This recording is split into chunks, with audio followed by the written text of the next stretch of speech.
आज का बाइबल का वचन सन याकूब का पत्र अध्याय 4 वचन 1 से 10 और आज का सुसमाचार सन मरकुस के अनुसार अध्याय 9 वचन 30 से 37। सन याकूब का पत्र अध्याय 4 वचन 1 से 10। आप लोगों में द्वेष और लड़ाई झगड़ा क्यों? क्या इसका कारण यह नहीं है कि आपकी वासनाएं आपके अंदर लड़ाई करती है? आप अपनी लालसा पूरी नहीं कर पाते और इसीलिए हत्या करते हैं। आप जिस चीज़ के लिए ईर्ष्या करते हैं उसे नहीं पाते और इसीलिए लड़ते झगड़ते हैं।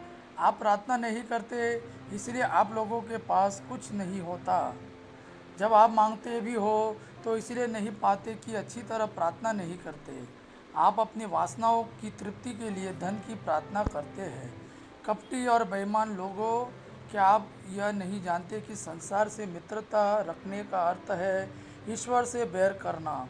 जो संसार का मित्र होना चाहता है वो ईश्वर का शत्रु बन जाता है। क्या आप समझते हैं कि धर्मग्रंथ अकारण कहता है कि ईश्वर ने जिस आत्मा का हम में समावेश किया वह उसको अपने लिए ही चाहता है, इसलिए वह हमें प्रचुर मात्रा में अनुग्रह देता है। जैसा कि धर्मग्रंथ में लिखा है, ईश्वर घमंडियों का विरोध करता किंतु विनीतों को अनुग्रह प्रदान करता है।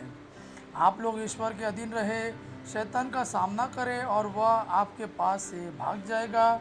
ईश्वर के पास जाए और वह आपके पास आएगा। पापी अपने हाथ शुद्ध करे, कपटी अपना हृदय पवित्र करे। अपनी दुर्गति पहचान कर शोक मनाए और आंसू बहाए। आपकी हंसी शोक में और आपका आनंद विषाद में बदल जाए। प्रभु के सामने दीनहीन बने और वह आपको ऊंचा उठाएगा। आज का सुसमाचार सन मरकुस के अनुसार अध्याय 9 वचन 30 से 37। वे वहां से चलकर गलीलिया पार कर रहे थे। ईसा नहीं चाहते थे कि किसी को इसका पता चले क्योंकि वे अपने शिष्यों को शिक्षा दे रहे थे। ईसा ने उनसे कहा, मानव पुत्र मनुष्य के हवाले कर दिया जाएगा। वे उसे मार डालेंगे और मार डाले जाने के बाद वह तीसरे दिन जी उठेगा। शिष्य यह बात नहीं समझ पाते थे किंतु ईसा से प्रश्न करने में वह उन्हें संकोच होता था। वे कफरनहूम आए। घर पहुंचकर ईसा ने शिष्यों से पूछा, तुम लोग रास्ते में किस विषय पर विवाद कर रहे थे?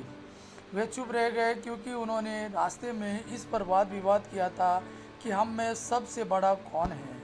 ईसा बैठ गए और 12 को बुलाकर उन्होंने उनसे कहा, जो पहला होना चाहता है वह सबसे पिछला और सबका सेवक बने। उन्होंने एक बालक को शिष्यों के बीच खड़ा कर दिया और उसे गले लगाकर उनसे कहा, जो मेरे नाम पर इन बालकों में किसी एक का भी स्वागत करता है वो मेरा स्वागत करता है, और जो मेरा स्वागत करता है वो मेरा नहीं बल्कि उसका स्वागत करता है जिसने मुझे भेजा है। यह प्रभु का वाणी है। प्रभु को धन्यवाद। अब पिता की महिमा और पुत्र यीशु का प्रेम आप पर सदा सर्वदा बना रहे। आमेन।